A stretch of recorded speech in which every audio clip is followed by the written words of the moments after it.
What is up, everybody? Welcome to the channel. Welcome back to the channel.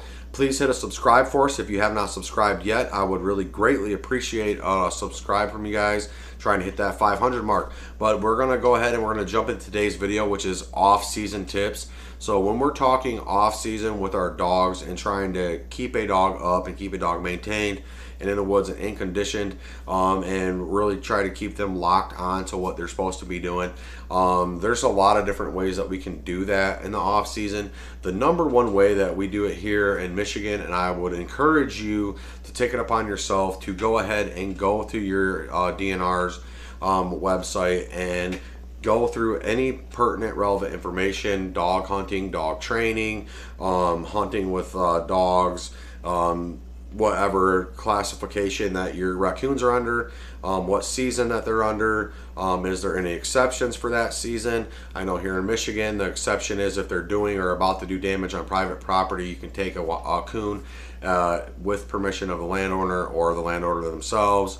So that is one way that we keep our dogs busy in the off season, is on private property with permission of somebody who has coons where they really don't want them on their property and doing damage.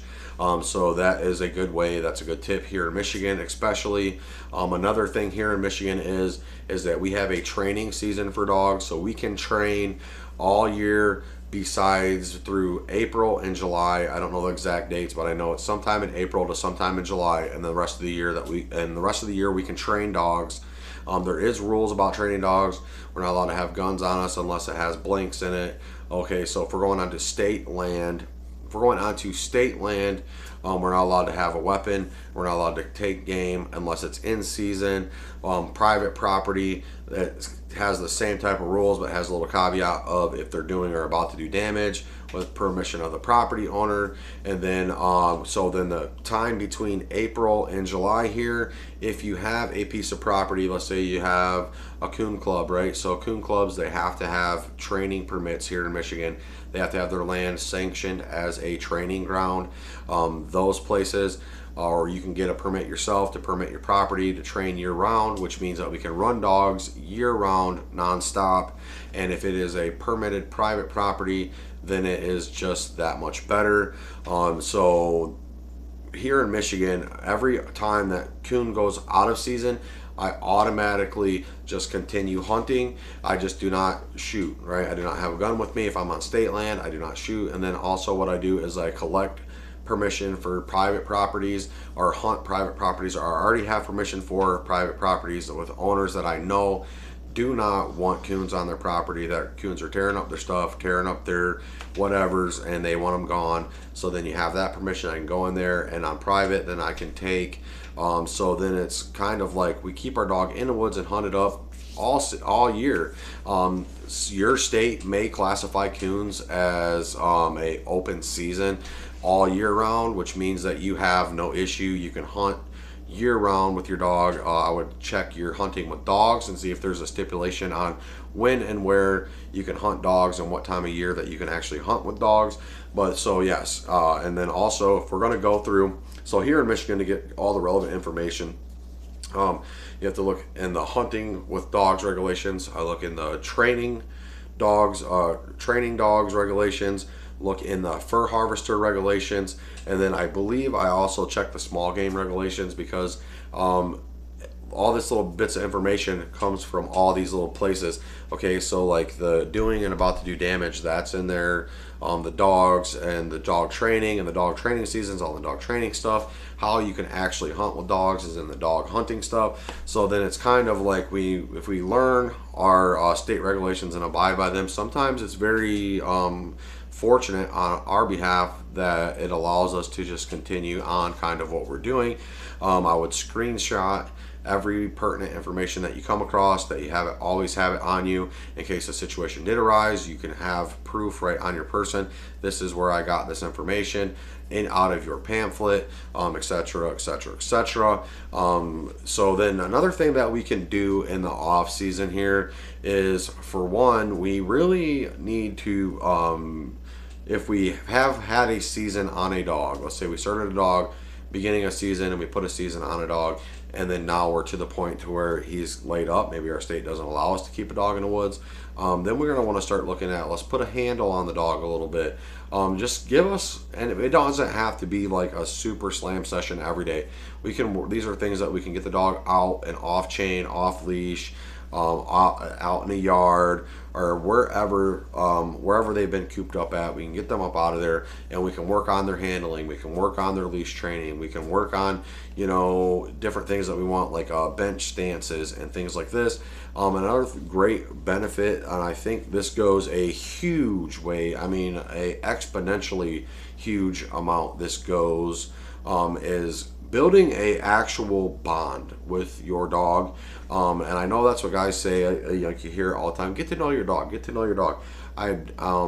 There's a big difference in having a dog live around you and you just kind of don't know it very much, and a dog actually being your friend, and a dog actually having a connection with the dog, and where you kind of understand each other.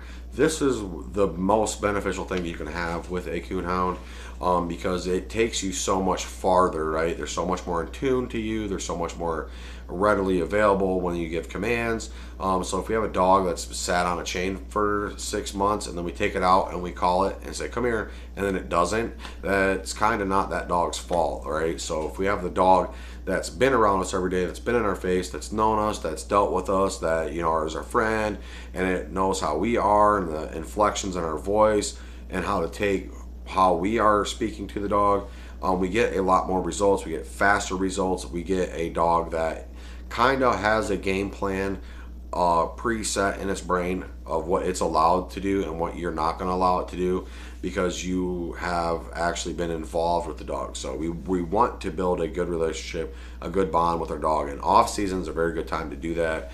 On season is a very good time to do that. Woods time is a very good time to do that. There's never a bad time to do this, and you will reap the more benefits than you could out of any other situation. Is just getting to actually know your dog, and getting a bond built there, and not just a superficial bond, but an actual connection. And this will go a long ways. Okay, so handling.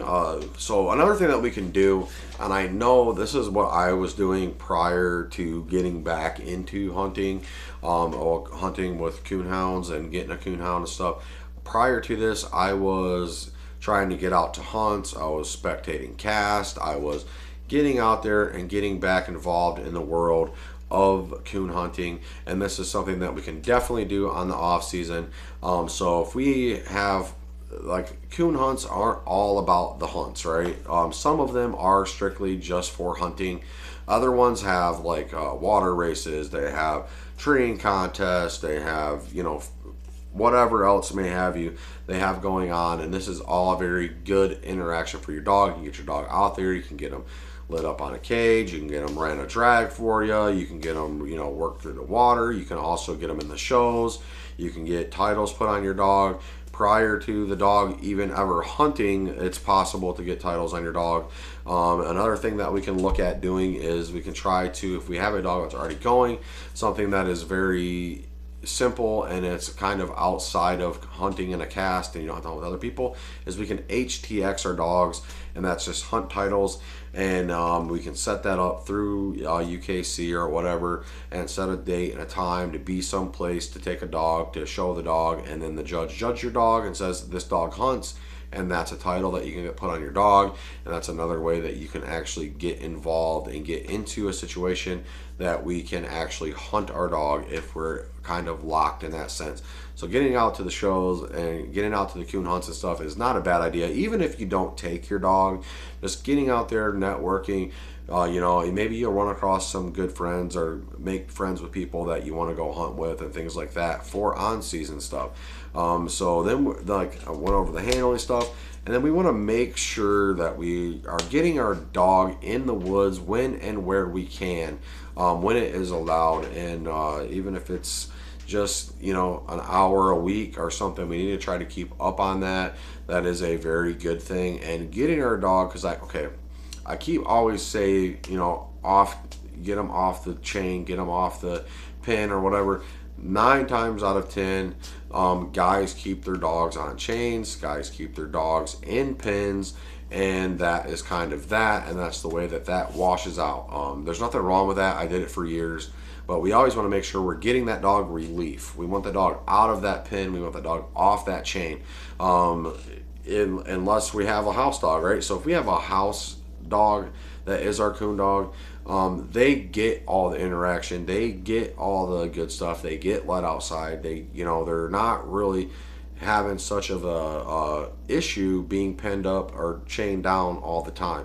So this is a very good thing, and it is a very good time to go ahead and throw our GPS collar on a dog and just let it run around a yard, and we have control over the dog. And while it's outside playing, we can try to get it to recall, or we can get it to handle better, get it on the leash, get it on the bench, and do all these things that'll greatly benefit, and it's all very productive things. Another thing that we can do in the off season is we can try to condition our dog, and we can try to keep our dog in shape, right? And that is tweaking our foods, doing different things, running our dog, playing fetch. Okay, so believe it or not, coonhounds will actually play fetch, and they actually learn it pretty quick.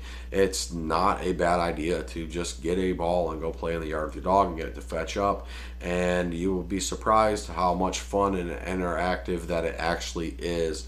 So with that being said, that is my off-season video. If you guys like any of these tips, please hit us a subscribe. I would greatly appreciate it. We're going to hit that 500 mark, and then we're going to see about some giveaways. So if you guys want to see something gave away, just get a comment down there, and if it's within reason, I could probably get it done and get it managed. But for 500 subs, I would greatly like to get a giveaway started. We're pretty close. I need to start getting this ball rolling now. But yeah, comment down there and let me know what you guys do in off season, and hit us a subscribe. And have a good one. Keep them treed. There unfortunately isn't very many. I had about 6 subscribers over the past 4 or 5 days. Unfortunately, they're all private, but shout out to everybody out there who has came into the channel. I greatly appreciate all of you guys so much. I'll give a shout out to Kobe Thurman. Thank you for actually jumping on there and using the melbrookstudios@gmail.com. I'll put that right there. That is all lowercase. These letters will be full capital, but melbrookstudios@gmail.com. Shoot me an email. I will get back to you guys, and keep them treed.